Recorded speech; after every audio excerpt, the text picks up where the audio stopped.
बहुत समय पहले एक छोटे से गांव के पास एक घना और डरावना जंगल था। लोग कहते थे कि जंगल के बीचों बीच एक प्राचीन हवेली खड़ी है, जिसे भूतिया हवेली कहा जाता है। हवेली की दीवारें टूट चुकी थी, खिड़कियां झरझरी और दरवाजे पुराने व टूटा फूटा थे। गांव वाले इसे देखकर डर जाते थे और कोई भी रात के समय वहां जाने की हिम्मत नहीं करता था। कहा जाता था कि हवेली में एक राक्षसी आत्मा रहती है, जो अपने स्वर्ग से अलग हो चुकी थी। वह किसी को भी अपनी जगह पर आने नहीं देती। जो भी रात में हवेली के पास जाता, वह कभी वापस नहीं आता। लोगों ने कई बार चिल्लाहटें और रहस्यमय रोशनी देखी थी, पर कोई भी यह सच जानने की हिम्मत नहीं कर पाया। एक दिन 3 दोस्त रिया, अर्नव और मेहिका अपनी छुट्टियों में रोमांच की तलाश में गांव आए। उन्होंने हवेली की कहानी सुनी और ठान लिया कि वे इसे खुद देखेंगे। उनके मन में डर और उत्सुकता दोनों थे। जैसे ही वे जंगल में प्रवेश किए, ठंडी हवा और अजीब सी सरसराहट ने उनके दिल की धड़कन बढ़ा दी। पत्तों की सरसराहट में मानो किसी की फुसफुसाहट छिपी हो। तुम यहाँ क्यों आए हो? रिया ने डरते हुए कहा। शायद यह सिर्फ हवा की आवाज है। पर अर्नव और मिहिका की आंखों में डर साफ झलक रहा था। वे धीरे धीरे हवेली के पास पहुंचे। हवेली का दृश्य और भी डरावना था। दीवारों पर काले दाग और पुराने चित्र थे, खिड़कियां टूटी थीं और मुख्य दरवाजा आधा खुला था। अर्नव ने हिम्मत दिखाते हुए कहा, चलो अंदर चलते हैं, खजाना मिल सकता है। जैसे ही उन्होंने कदम रखा, दरवाजा अपने आप बंद हो गया। हवेली के अंदर अंधेरा घना था। उनकी टॉर्च की रोशनी में दीवारों पर फटे हुए तख्तियां और अजीब प्रतीक चमक रहे थे। तभी उन्हें एक ठंडी हवा का झोंका लगा और किसी ने पीछे से फुसफुसाया, तुम यहाँ क्यों आए हो?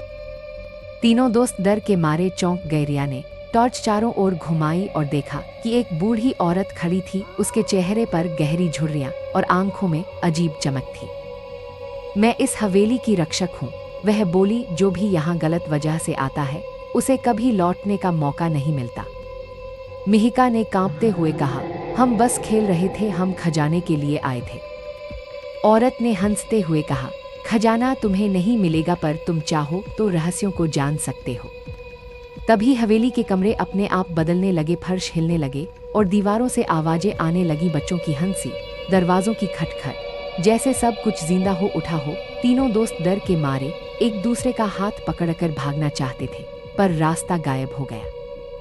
रिया ने देखा कि एक पुराना दरवाजा हल्की रोशनी दे रहा था। उन्होंने धीरे धीरे दरवाजे की ओर बढ़ा। जैसे ही उन्होंने दरवाजा खोला, बाहर जंगल की चुप्पी उन्हें मिल गई। बूढ़ी औरत भी गायब थी, लेकिन राहत ज्यादा देर तक नहीं टिक सकी। जैसे ही वे जंगल में कदम रखे, उन्हें दूर से हंसी की आवाजें सुनाई दी। पैरों के बीच छाया सी दिखाई दी। अर्नव ने टॉर्च की रोशनी वहां डाली, पर वहां कुछ भी नहीं था। मिहिका ने कांपते हुए कहा, यहाँ कुछ तो गड़बड़ है, हमें तुरंत गांव लौटना चाहिए। लेकिन रिया ने देखा कि उनके पीछे कोई पीछा कर रहा है। छोटे कदमों की आवाज धीरे धीरे तेज होती जा रही थी। वे दौड़ने लगे, पर जंगल के रास्ते मानो बदल रहे थे। पेड़ अपने आप झुक रहे थे और रास्ता अजीब ढंग से मुड़ रहा था। अचानक उनके सामने वही बूढ़ी औरत प्रकट हुई। तुम भाग नहीं सकते, उसकी आवाज मानो हवाओं में गूंज रही थी। तीनों डर के मारे चिल्लाए, पर उनकी आवाज उनके गले में अटक गई। बूढ़ी औरत ने हाथ उठाया और हवेली की तरफ इशारा किया। अचानक जंगल की मिट्टी से धुंध उठी और उनमें कई चेहरे उभर आए। कुछ रो रहे थे, कुछ हंस रहे थे, पर सभी की आंखें खाली और डरावनी थीं।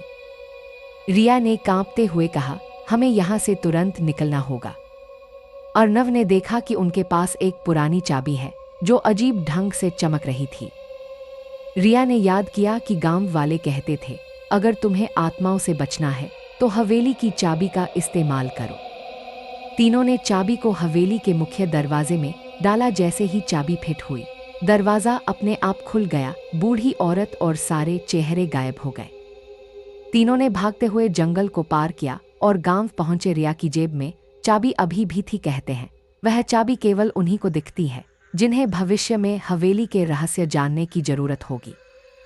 उस रात के बाद तीनों दोस्त कभी भी अकेले जंगल में नहीं गए, लेकिन उनके सपनों में हमेशा वही डरावनी हवेली और खाली आंखों वाली आत्माएं आती रहती थी। और हवेली अभी भी जंगल के बीच खड़ी है, हर रात नए साहसी का इंतजार करती है। गांव के लोग अब भी कहते हैं, अगर तुम हवेली के पास जाओ और अकेले रात में देखो, तो तुम्हें वही फुसफुसाहट सुनाई देगी, वही हंसी दिखेगी और तुम्हारे सामने अजीब चेहरे प्रकट होंगे। जो भी वहां जाता है वह या तो डर के मारे भाग जाता है या कभी लौट कर नहीं आता। और इस तरह भूतिया हवेली का रहस्य हर रात नए साहसी के लिए खुला रहता है।